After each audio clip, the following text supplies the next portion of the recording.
Mesdames, Messieurs, bonjour, merci de votre fidélité. Bienvenue, RFM, il est midi, le grand journal. Barthélémy Ngom. À la une, meurtre de l'infirmier chef de poste d'Arafat dans le département de Koungheul. Journée noire et prière ce vendredi, sit-in dans tous les districts sanitaires du pays. Mot d'ordre du SUTSAS bien respecté à Kaolack. L'insécurité qui prend des proportions inquiétantes à l'intérieur du pays à quelques semaines de la Tabaski. Les éleveurs et vendeurs de moutons dans la tourmente, c'est le cas par exemple à Thiès, où des malfaiteurs lourdement armés ont fait irruption cette nuit au quartier Sapko de Thiès-Non, plus de 30 moutons emportés. Omar Sow, ancien conseiller spécial du président Macky Sall, il est convoqué cet après-midi à la division de la cybersécurité. Le responsable du mouvement OSIS, que vous allez entendre dans ce journal, il souhaite le report de sa convocation jusqu'à lundi. Ses avocats, dit-il, sont indisponibles pour aujourd'hui.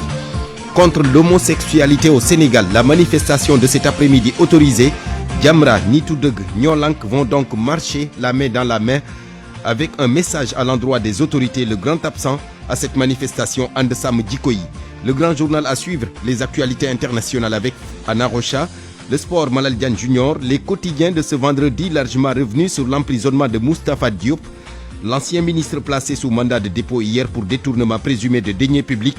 Revue de presse Mohamed Ali Mouba. Point de vue, problématique des inondations, de la psychose qui s'installe déjà dans certaines zones du pays. Quelles mesures de prévention? Le prétexte du débat, la rencontre de ce matin entre le ministre de l'eau et de l'assainissement et la presse. Une rencontre d'échange sur l'opération Wadial Nawet. Rendez-vous vers 12h30 avec nos deux intervenants.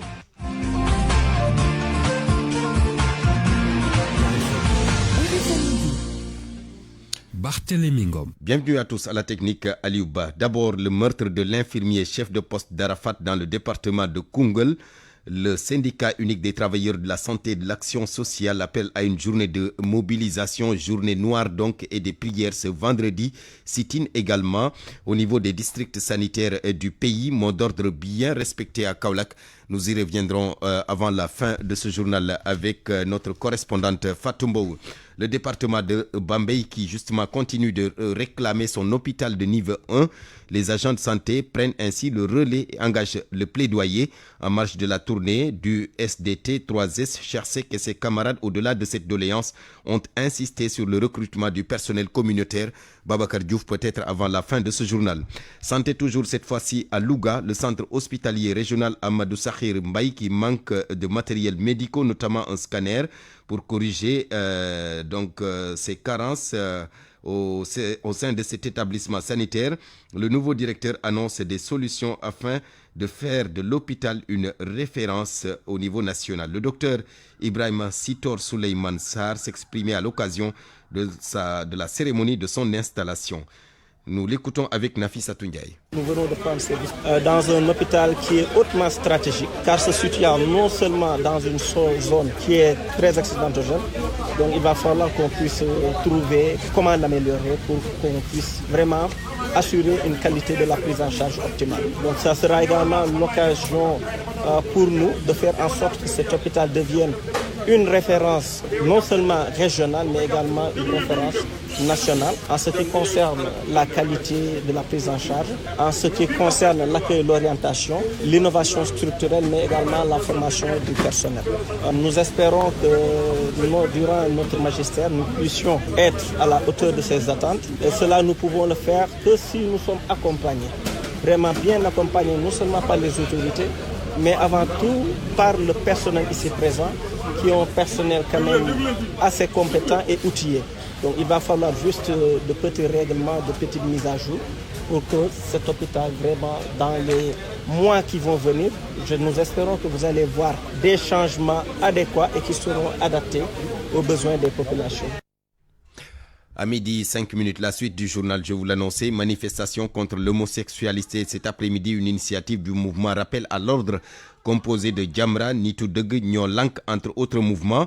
Aujourd'hui donc, Andesam Djikoyi, il sera le grand absent, l'organisation qui s'est pourtant dressée pour défendre les valeurs de la République ne sera pas donc à cette manifestation. Manifestation autorisée, Famadion. La lutte contre l'homosexualité, un vieil combat de And Samm Jikko Yi. L'organisation a vu le jour en 2016 et regroupe une centaine de structures, dont certaines affiliées à la mouvance présidentielle, d'autres à l'opposition, des membres de la société civile ou encore des imams. Cet après-midi à Ngor, And Samm Jikko Yi ne sera pas dans la rue pour dire non à l'homosexualité. La raison évoquée, ils n'ont pas été avisés. Pour dem ci parce que marche bi ni ko nit ñi di déggee rek lañ ko déggee parce que ñun fekk nañu ñu ngi woon ci problème xeexu loi bi nga xam ne mooy criminaliser góor jigéen fii ci réew mi. Et pourtant, quand il s'agit de la lutte contre l'homosexualité, And Samm Jikko Yi est toujours à la première loge. En témoigne la manifestation organisée le 23 mai 2021. And Samm Jikko Yi def rassemblement bu mag ci place de l'Obélisque pour demander l'arrêt de l'agenda pro-LGBT déroulé au Sénégal. biñ ci jógee askan wi yëpp génn ànd ci ak ñun ñu xam ne loolu kon jóg dox ci la laaj. Le 20 février 2022, And Samm Jikko Yi a remis cela. Une grande manifestation contre l'homosexualité, une manifestation qui avait réuni des centaines et des centaines de personnes. Dans ce contexte où un nouveau gouvernement s'est installé, un gouvernement dirigé par un certain Ousmane Sonko qui justement avait tenu ses propos au sujet de l'homosexualité. bu ma yàlla mayoon ma dénk réew mi bokk na ci loi yi may njëkk a voté ñu criminaliser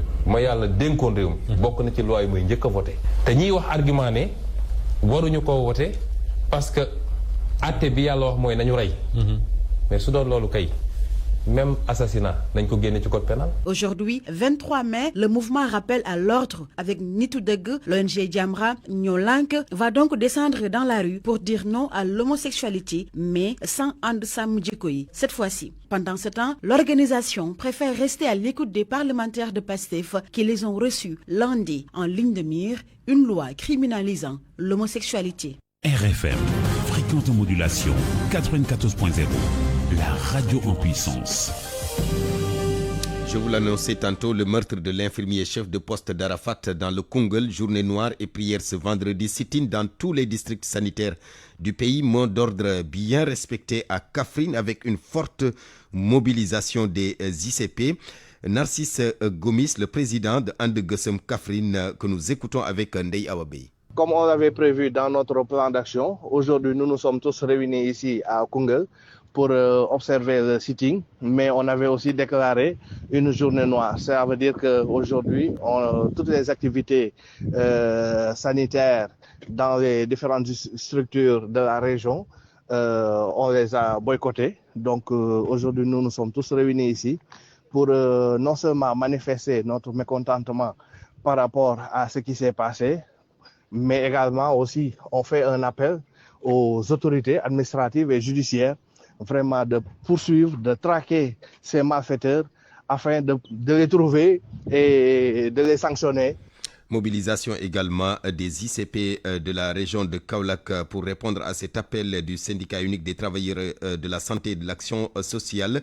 Le président de l'amicale fustige notamment le mutisme du ministre de la santé et de l'action sociale depuis le meurtre de Mamadou Samba Diallo, ICP ou infirmier chef de poste donc d'Arafat dans le Koungheul. Midi 9 minutes, le patronat sénégalais dans la tourmente. Les employeurs rappellent au gouvernement l'urgence de régler la dette intérieure pour ne pas entacher le pacte de stabilité sociale. Beaucoup d'entreprises, pour ne pas dire toutes, font aujourd'hui face à des problèmes de trésorerie, souligne le patronat qui ajoute que les travailleurs sont en train de payer un lourd tribut avec des licenciements ou encore des retards ou arriérés de salaire, des propos tenus en marge d'un atelier sur la vulgarisation du pacte de stabilité sociale organisé à Somone dans le département de Mbour par le Haut Conseil du dialogue social. Ndeye Mati Dieng. La relance de la dette intérieure, c'est ce que demandent avec insistance les employeurs représentés par Abdelkader Ndiaye. C'est une solution aux nombreux licenciements du personnel par des entreprises devenues vulnérables financièrement. Aujourd'hui, la dette intérieure est devenue intenable.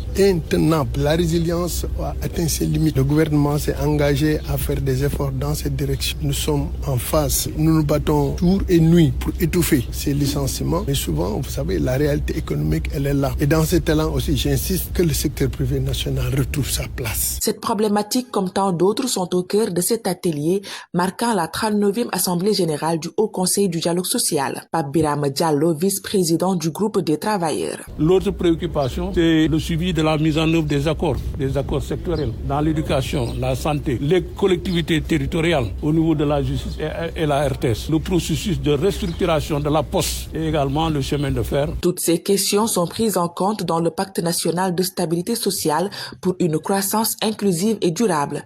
Le HCDS veut contribuer à sa vulgarisation et au respect des engagements pris par les parties prenantes.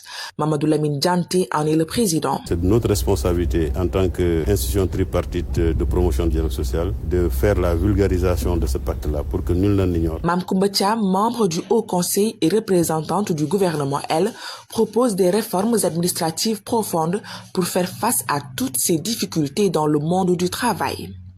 Ndeye Mati Dieng, Mbour, Radio Futur Média. Le secrétaire général du syndicat unique et démocratique des travailleurs des collectivités territoriales qui alerte sur la situation de ses camarades de Kanel. Nous sommes dans la région de Matam. Ils n'auront pas droit à des avances de Tabaski cette année, ce qui aux yeux de Moussa Sissoko est injuste. Et c'est pourquoi, au micro de Ndeye Mati Dieng, il interpelle le ministre Bala Moussa Fofana.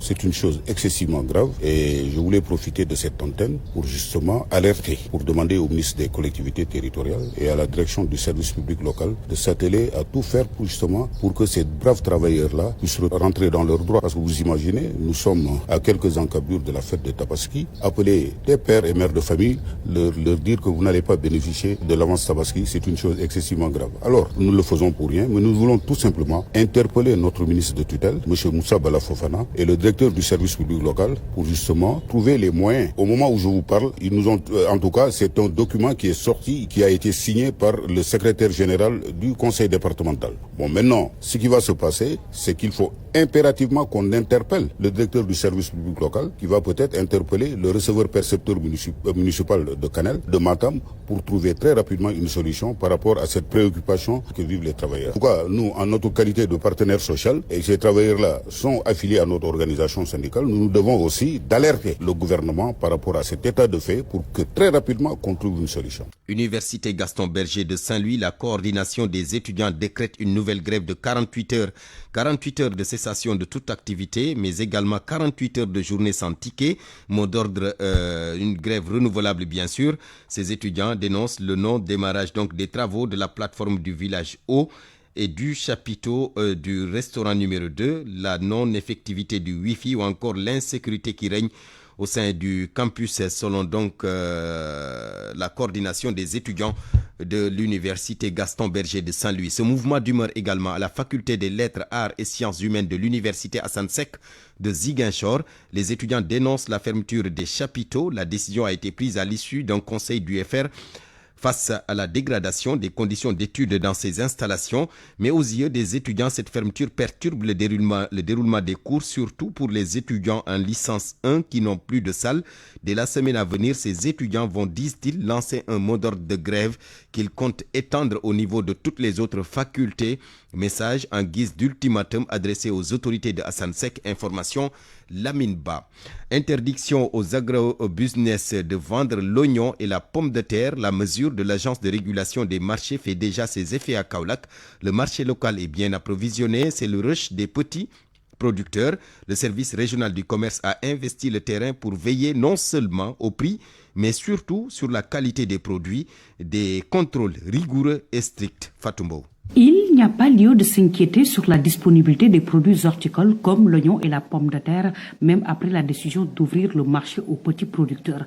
C'est l'assurance donnée par le service régional du commerce de Kaolack à quelques jours de la Tabaski. Il y a une nouvelle mesure donc prise par l'agence de régulation des marchés. Cette mesure-là peut pousser certains à se poser des interrogations quant à l'approvisionnement de ces produits-là. Donc c'est l'occasion de dire que le niveau de stock est tout à fait satisfaisant. Donc aussi bien pour l'oignon que la pomme de terre, pour toute la région de Kaolack. Et également les prix vraiment sont très abordables. Adama Mohamed Mbaye, chef du service régional, rassure les consommateurs tout en mettant l'accent sur un impératif: la qualité des produits. Vraiment, l'État, il arrive assez souvent que l'État même consente à perdre, entre guillemets, à renoncer à des taxes pour le consommateur, pour le producteur, qu'on nous garantisse des produits de qualité d'abord, parce que nous savons que les produits horticoles sont des produits qui peuvent pourrir facilement du fait de la chaleur, et c'est même sous cet angle-là que nous allons essayer d'accentuer nos opérations, c'est-à-dire nous assurer que le produit, mais surtout en qualité. L'autosuffisance en produits horticoles reste un défi majeur. Les entreprises du secteur agroalimentaire sont donc appelées à jouer pleinement leur rôle. Les agrobusiness doivent s'impliquer davantage. Soutien.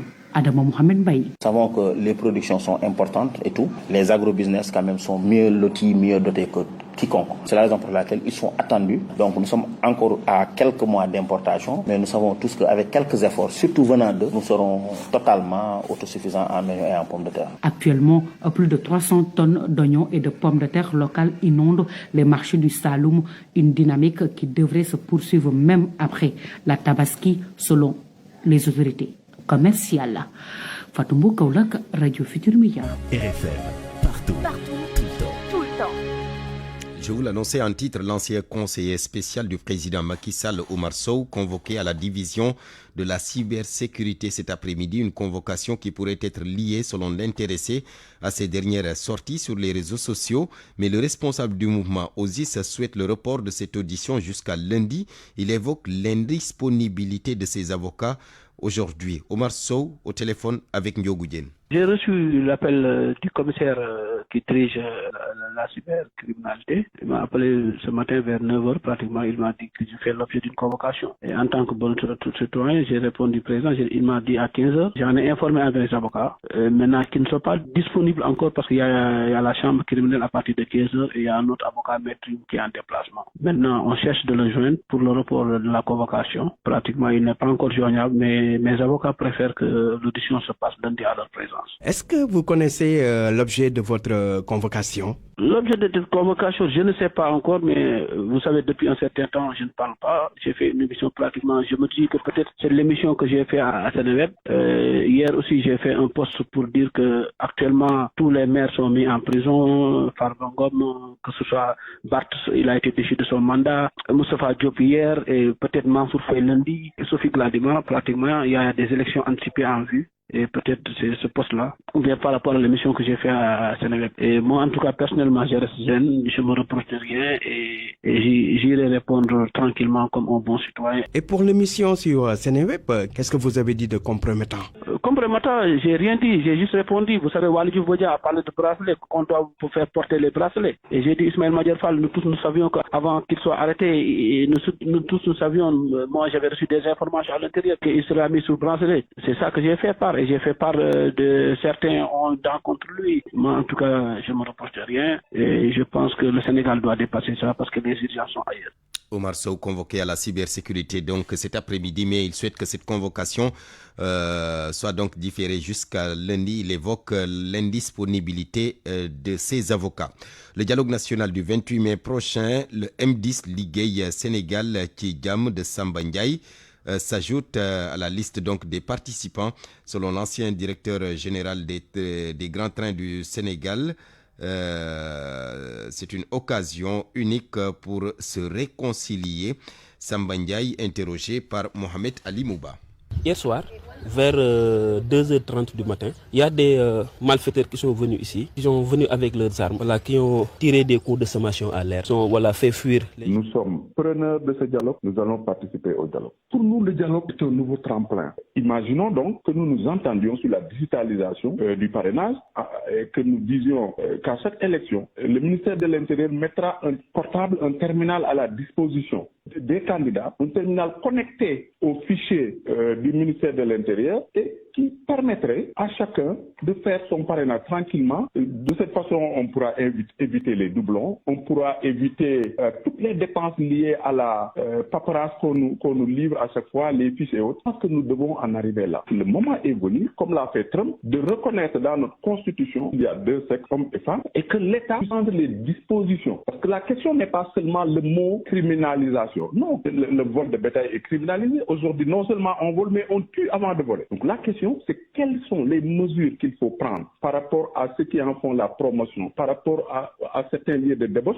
que cela n'arrive pas dans notre pays. Donc c'est des questions essentielles, des questions sociétales, des questions qui intéressent les Sénégalais et sur lesquelles il faut débattre. Maintenant, le plus important dans ça, c'est la vie des Sénégalais. C'est comment faire en sorte que le coût de la vie baisse, comment faire en sorte que l'économie soit relancée. Vous avez été nommé PCA de SNHLM voilà quelques mois, mais apparemment vous n'avez pas pris fonction jusque-là, c'est ça? Le Sénégal est plus important que n'importe quelle fonction. Moi, je suis un citoyen libre qui continuera à œuvrer pour le développement du Sénégal. Je n'ai pas pris fonction, mais ce n'est pas le plus important. Et puis je vous l'annonçais en titre, l'insécurité qui prend des proportions inquiétantes à l'intérieur du pays. À quelques semaines de la Tabaski, les éleveurs et vendeurs de moutons sont dans la tourmente. C'est le cas par exemple à Thiès où des malfaiteurs lourdement armés ont fait irruption cette nuit au quartier Sapko de Thiès. Non plus de 30 moutons emportés. Le témoignage de Mohamed Konaté avec Cheikh Anta Diop. Hier soir, vers 2h30 du matin, il y a des malfaiteurs qui sont venus ici. Ils sont venus avec leurs armes, qui ont tiré des coups de sommation à l'air. Ils ont fait fuir les gens qui gardaient ici. Ce sont des étrangers qui étaient ici en train de garder. Ils les ont fait fuir. Ils ont pris pratiquement une quarantaine de moutons. Ils sont partis avec eux. Pratiquement, d'après ce que les voisins ont compté, c'est pratiquement une dizaine de personnes. Ils avaient quel genre d'armes? Ils avaient pratiquement, d'après ce que j'ai entendu, des carabines. Après que les faits se sont passés, on a appelé la police. Ils sont venus pratiquement avec 2 véhicules. Ils ont fait des rondes. Pratiquement, ils ne les ont pas retrouvés. Ils étaient déjà partis? Oui. Ils étaient en véhicule ou bien? En fait, d'après ce que j'ai remarqué, les voleurs n'étaient pas en véhicule. Ou bien peut-être ils avaient caché les véhicules au fin fond là-bas. Oui, c'est pas la première fois. On peut lister ici à côté, chez notre voisin Abdou Aziz, il l'avait fait là-bas. Vers Thiès Azur, il l'avait fait là-bas. À côté de chez moi aussi, ils étaient venus. Ça semble être une bande organisée. Je vais appeler mon frère, le frère patriote Amadouba, qui est député à l'Assemblée nationale, qu'il fasse tout pour qu'on criminalise ces vols de bétail-là. Parce que ça ne peut plus continuer. On ne peut pas comprendre que quelqu'un investit son argent sur ça. Des millions, vous remarquez, ce sont des millions qui sont ici, autant pour moi. Et des individus qui ne foutent rien, qui n'ont pas en fait aucun intérêt à la population. Ils viennent, ils ramassent, ils s'en vont comme ça. Vous les prenez, 2 mois de prison, 4 mois, ils ressortent. Ça aussi, il faut revoir ça. Alhamdulillah, le pire a été évité, heureusement. Mais que l'État fasse en fait ce qu'il doit faire. Et malgré cette insécurité, les moutons arrivent petit à petit. À Tambacounda, par exemple, les différents points de vente sont bien approvisionnés. Mais à l'image des informations reçues de Cheikh Anta Diop, notre correspondant à Thiès, concernant le forail de Ngoundiane, là-bas également à Tamba, les prix sont jugés trop chers. Pape Ousseynou Diallo, notre correspondant.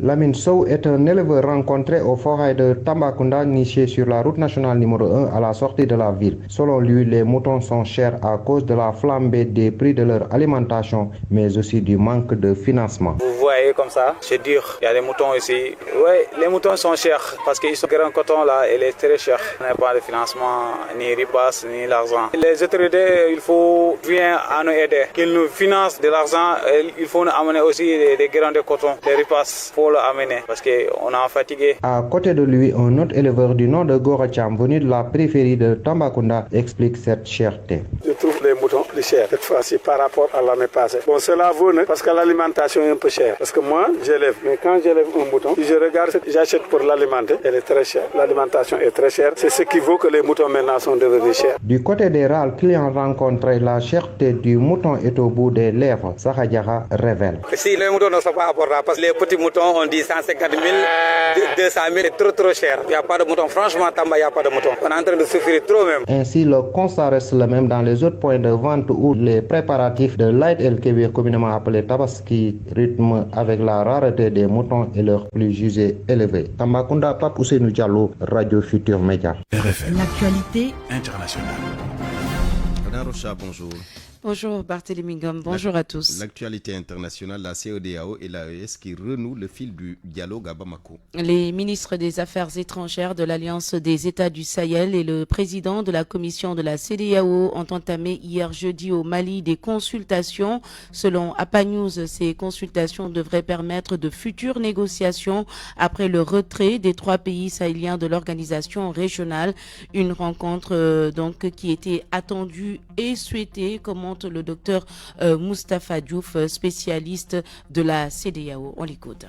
Ça fait du bien parce que on ne peut pas attendre la sécurité et le développement dans la division, mais plutôt dans l'union. Ce réchauffement entre les relations était attendu pour 3 raisons au moins.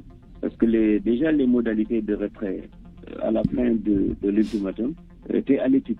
Parce que c'est en matière d'intégration, les relations sont tellement impliquées que quand un pays se retire, c'est déjà compliqué de mettre les choses à niveau, a fortiori quand il s'agit de 3 pays qui se sont retirés. D'autre part aussi, les 2 parties sont conscientes que les conséquences de cette division-là sont désastreuses sur les populations. On sait aussi que la sécurité et le développement ne peuvent être attendus avec efficacité dans un cadre plus élargi, comme la CEDEAO, et non dans un cadre dispersé. Est-ce qu'on peut avoir espoir que les relations entre la CEDEAO et l'AES se rétablissent dans ce contexte actuel? Oui, je pense que ça, on peut s'y attendre. Quand on voit les thématiques que les autorités qui sont chargées de préparer plus de dialogue, les thématiques qu'elles ont mises sur la table, c'est-à-dire la sécurité et la libre circulation des personnes et des biens, et ainsi que l'intérêt supérieur des peuples qui a été mentionné, on se rend compte qu'il y a de part et d'autre une pleine conscience de la nécessité de faire ce dialogue-là. À l'instant, le docteur Moustapha Diouf, auteur du livre La CEDEAO entre interétatisme et supranationalité. En République démocratique du Congo, Anna, le Sénat a levé l'immunité parlementaire de Joseph Kabila. Avec 88 voix pour, une écrasante majorité autorise l'ouverture de poursuites judiciaires contre l'ancien président de la RDC, la République démocratique du Congo, une première dans l'histoire du pays. Joseph Kabila est accusé de crimes graves. Awamba, il nous en dit plus. 88 voix pour, 3 abstentions et 5 voix contre. C'est le résultat du vote des sénateurs congolais. La majorité des voix est favorable à la levée de l'immunité de l'ex-président Joseph Kabila, jeudi 22 mai, autorisant ainsi la justice militaire à engager des poursuites à son encontre. Le ministre de la Justice avait saisi le mois dernier la justice militaire pour qu'elle engage donc des poursuites contre l'ancien chef de l'État et sénateur à vie pour sa participation directe au mouvement AFC M23 dans le contexte d'intensification du conflit dans l'est de la RDC. Le procureur général de l'armée congolaise avait alors déposé une requête auprès du Sénat pour réclamer la levée de son immunité, l'accusant de trahison, crime de guerre, crime contre l'humanité et participation à un mouvement insurrectionnel. Au Nigeria, un 16 djihadistes tués lors d'une opération militaire à Damboa. Une annonce de l'armée nigériane qui affirme avoir neutralisé 16 membres d'ISWAP, une faction de Boko Haram affiliée à l'État islamique. C'était lors d'une offensive menée dans la nuit du 23 mai à Damboa, dans l'État de Borno. Un dépôt de munitions a par ailleurs été touché durant les échanges de tirs. Et puis en Tanzanie, une militante ougandaise a été retrouvée avec des traces de torture après son arrestation. Agather Atuerer avait été arrêté lundi à Dar es Salaam en même temps qu'un militant kényan. Selon le journal Le Monde, il voulait assister au procès pour trahison d'un leader de l'opposition. Une organisation de défense des droits humains a annoncé ce vendredi que la militante ougandaise avait été retrouvée à la frontière entre les 2 pays. Merci beaucoup Anna Rocha. Parole aux auditeurs. L'actualité, qu'en pensez-vous?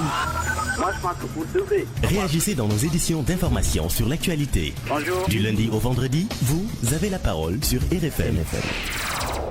Point de vue, la problématique des inondations, une psychose qui s'installe déjà dans certaines zones du pays. Quelles mesures de prévention? Le prétexte du débat, la rencontre de ce matin entre le ministre de l'eau et de l'assainissement et la presse, une rencontre d'échange sur l'opération Wayal Nawet.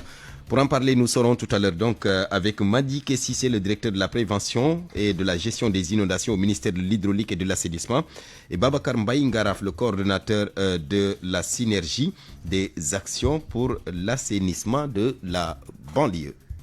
RFM Sport.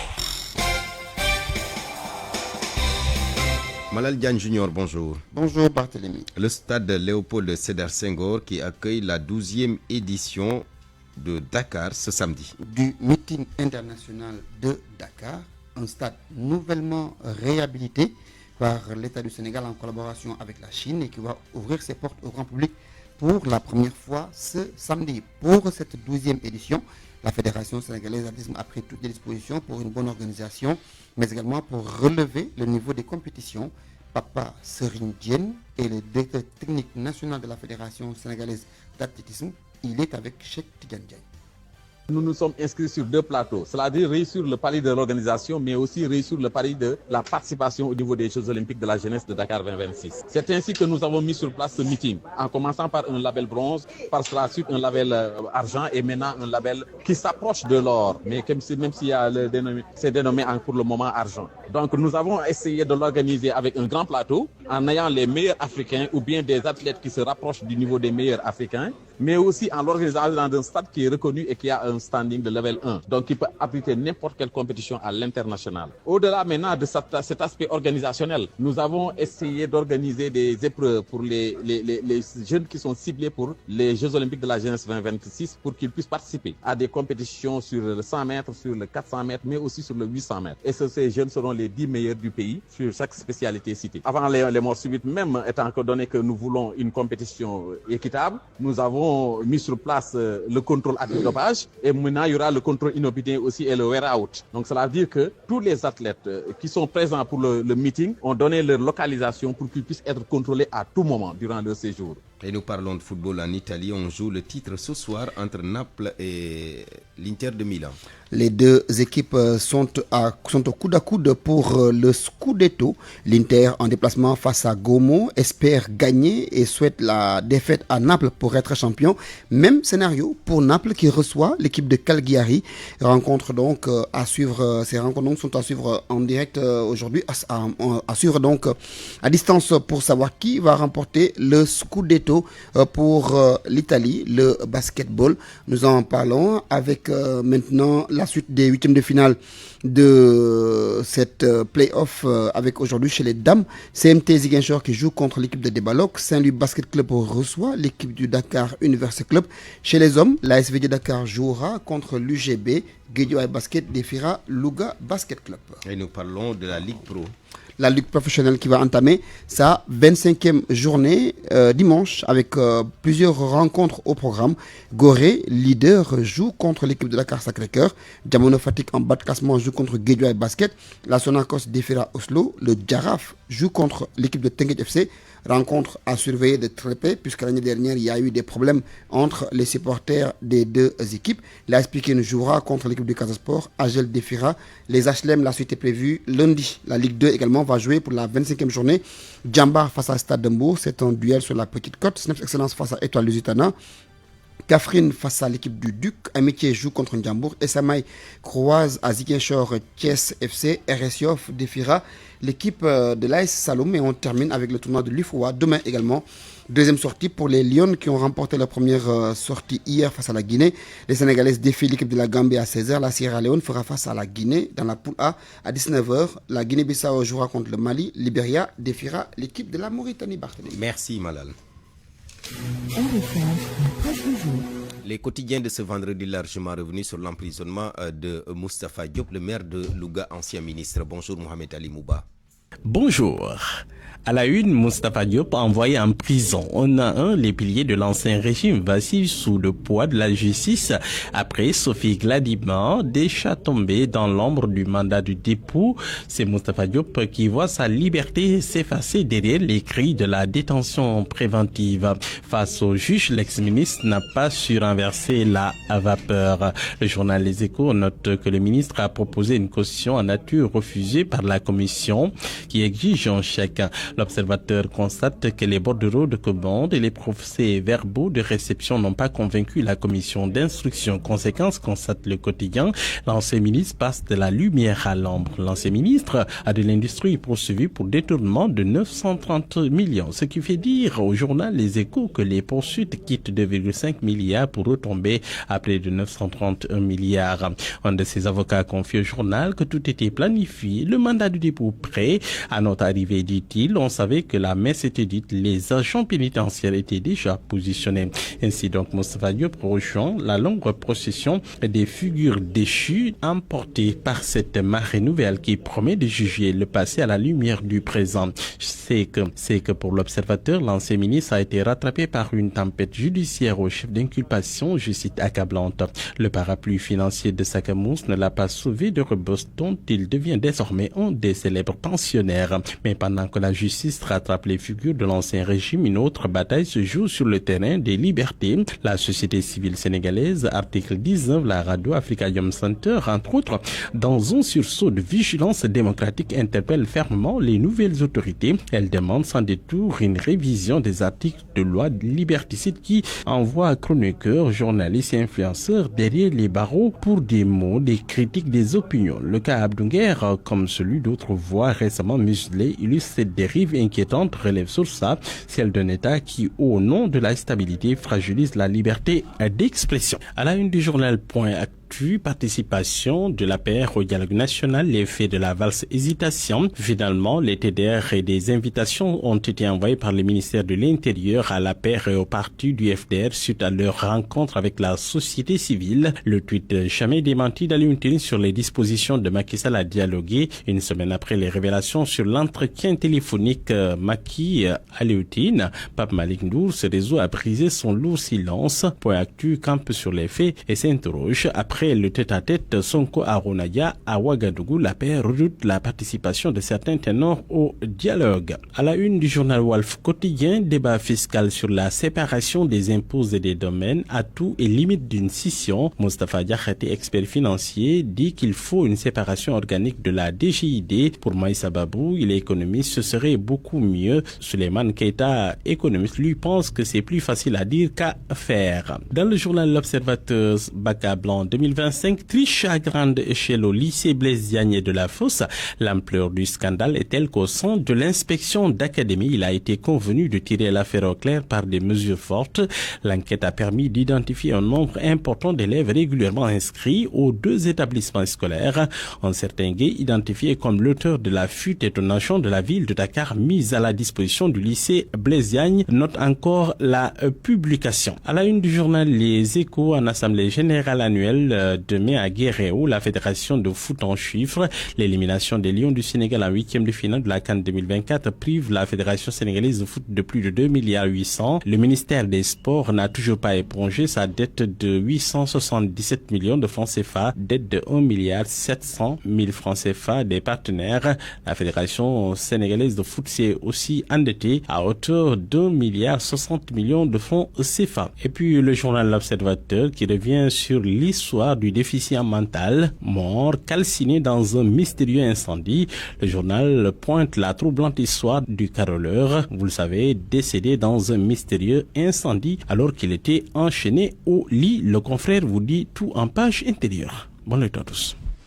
Parole aux auditeurs. L'actualité, qu'en pensez-vous ?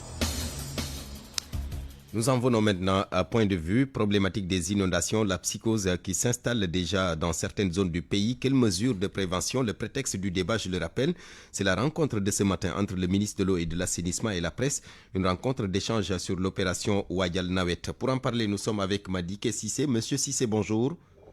Bonjour Barthélémy. Merci Cissé, directeur de la prévention et de la gestion des inondations au ministère de l'hydraulique et de l'assainissement justement. Notre deuxième intervenant, Babacar Mbaye Ngaraf. Monsieur Babacar Mbaye Ngaraf, bonjour. Bonjour Barthélémy. Coordonnateur de la SABA, la synergie des acteurs pour l'assainissement de la banlieue. Alors la première question d'abord au directeur Cissé, Madické. La problématique des inondations au Sénégal, en particulier dans la région de Dakar, qui est un phénomène récurrent, mais surtout aggravé par la pression urbaine et le changement climatique. Depuis lors, les nouvelles autorités s'investissent pour prendre les devants. En atteste cette rencontre de ce matin entre le ministre de l'eau et de l'assainissement et la presse, une rencontre d'échange sur l'opération Wadial Nawet. Justement, quel est le contenu de cette opération Wadial Nawet? Merci Barthélémy. Je salue au passage mon frère Babacar Ngaraf. Ce que je voulais dire par rapport à votre question, d'abord, il faut retenir que le ministre a démarré cette proposition, le ministre a démarré les échanges d'aujourd'hui sur une nouvelle directive, c'est-à-dire de porter l'information juste et vraie auprès de nos concitoyens. Comme il l'a si bien dit, l'eau est aujourd'hui, de la même manière que l'eau, l'accès à l'eau est un droit à la vie, de la même manière que l'information également devient un droit. Donc nous sommes dans cette optique-là et c'est dans ce cadre-là que nous travaillons. Maintenant, ce qu'il y a lieu de dire sur les dispositions qui sont prises par le ministère pour faire face aux inondations, il faut se le dire que, en tout cas, depuis l'arrivée de nouvelles autorités, l'option est d'éviter autant que faire se peut ce qu'on appelle le rattrapage. Et pour éviter le rattrapage, c'est ce qui s'est passé de 2005 jusqu'à une date récente, avec des programmes de logements sociaux pour faire du rattrapage. Aujourd'hui, nous ne voulons pas aller vers du rattrapage, nous voulons anticiper sur les zones d'inondation. Nous voulons développer ce qu'on appelle une stratégie basée sur la réglementation, la sensibilisation et la communication. C'est quoi, en quoi faisant, faire de sorte que les populations eux-mêmes aient l'information juste sur les zones inondables, de sorte qu'eux-mêmes ils choisissent de ne plus occuper les zones inondables, mais également, si par malheur vous avez déjà un terrain dans une zone inondable, que vous sachiez les prescriptions à faire respecter pour faire les constructions qui répondent à une zone inondable. Ok, vous avez parlé, directeur, vous avez parlé tout à l'heure d'anticipation. En quoi consiste cette anticipation? Est-ce qu'il s'agit juste de sensibiliser des populations, éviter que ces populations occupent les zones non édificantes? C'est quoi cette anticipation?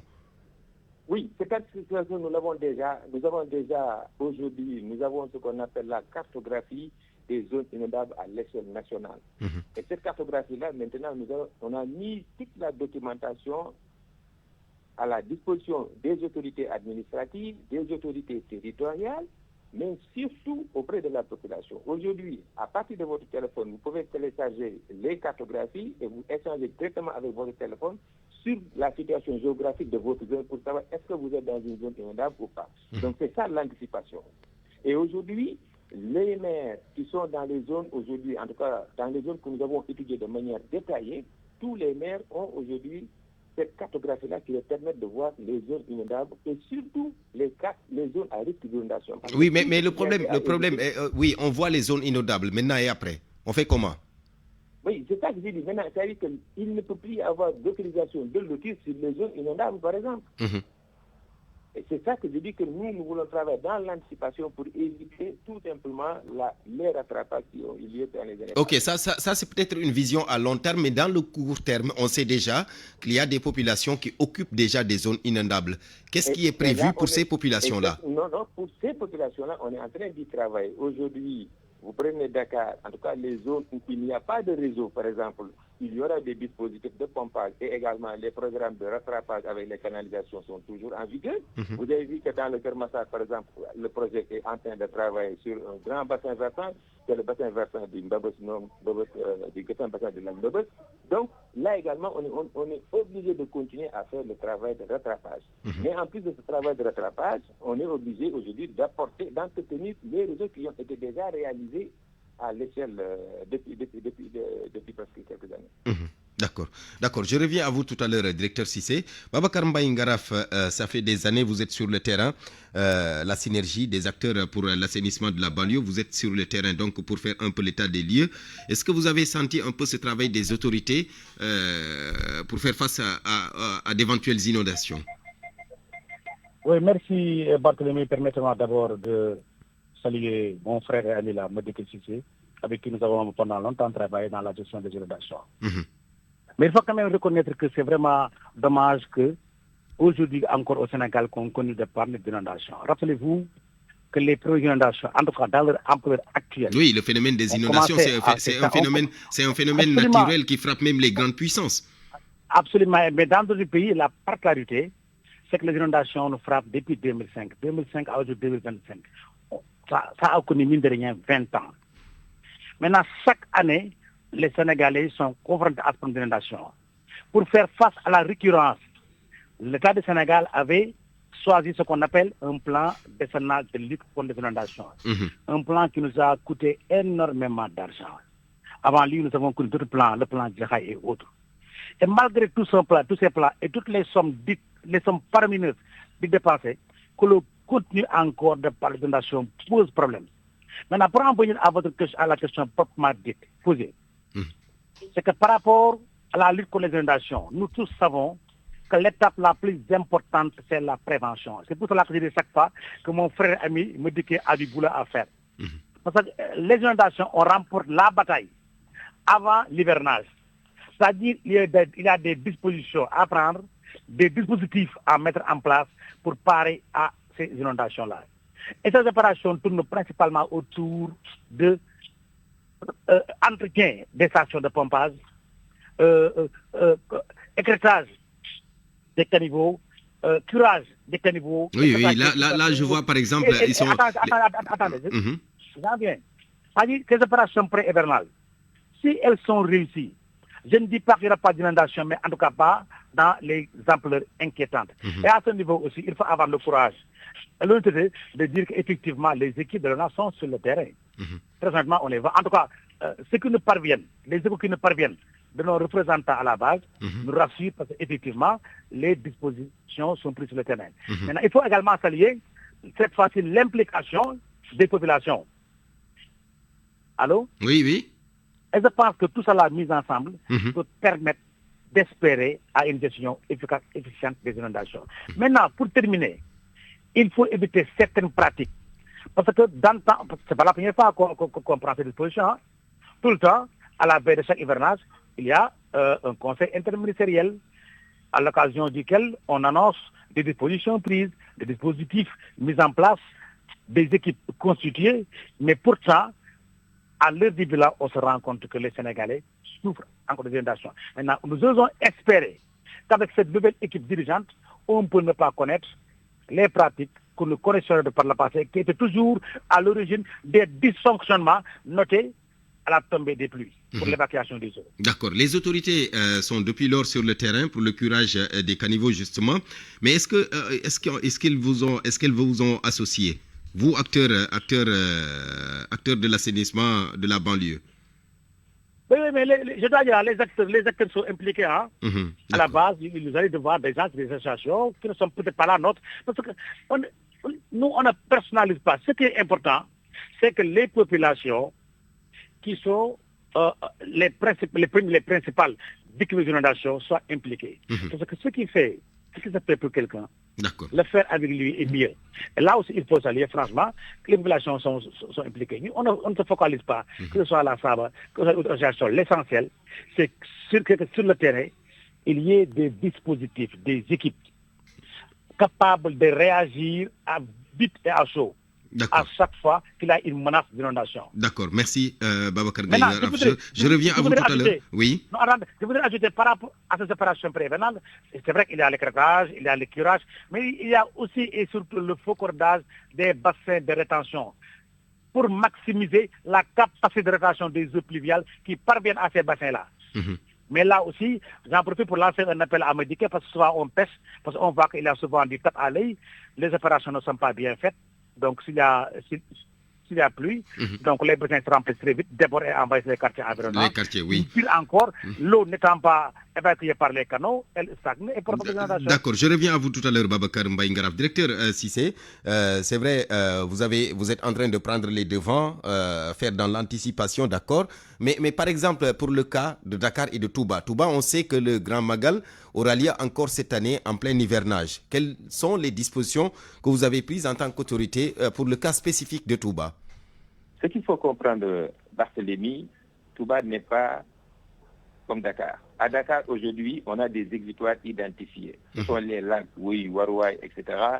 C'est-à-dire que c'est la mer. Mais à Touba, il n'y a pas d'exutoire. La topographie à Touba est également une zone très basse. Pratiquement, il n'y a pas de pente, si ce n'est pas que des cuvettes. Qu'est-ce que nous avions pensé à faire?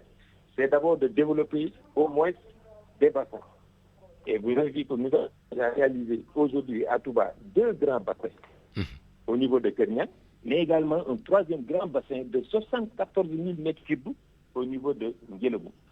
Alors, on n'a pas un autre dispositif si ce n'est que de créer des bassins par lesquels les eaux vont transiter, et à partir de ces bassins, on va les refouler vers un 3e bassin qui est à Kerkab, à 7 km, avec 3 conduites de refoulement. Et ça, avec un système de pompage avec un puissant. Système de pompage, parce que je l'ai dit, tout bas, les pentes sont presque nulles. Il n'y a pas de drainage gravitaire, sinon il va falloir creuser presque des canaux de 5 mètres, même si on en a déjà fait. On en a fait plus de 9 km de canaux en béton armé. Il y a également d'autres canaux qui sont en cours de réalisation, mais il va falloir qu'on aille véritablement vers du pompage pour aller pratiquement en dehors de la ville. Ça, c'est une première étape. Mais d'autres étapes également sont en cours. Vous allez voir autour de la mosquée aujourd'hui qui était très problématique, il y a un dispositif de traitement des cuvettes, mais également de système de rabattement des nappes avec des systèmes de barbacane. Parce qu'à Touba, il y a l'apport de l'humain qui fait que donc tout simplement, il y a une nappe surchargée qui est liée à plusieurs facteurs.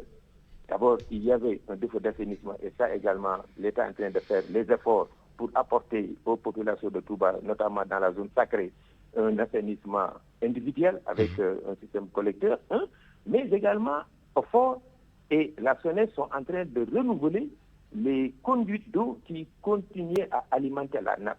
Tout ça va continuer à freiner vraiment les phénomènes des inondations, en fait à diminuer le phénomène des inondations à Touba. D'accord. Et en tout cas, les travaux sont très en avance. Aujourd'hui, le bassin de Nguélemou, la technique à laquelle nous avons réalisé le bassin de Nguélemou est unique en Afrique de l'Ouest.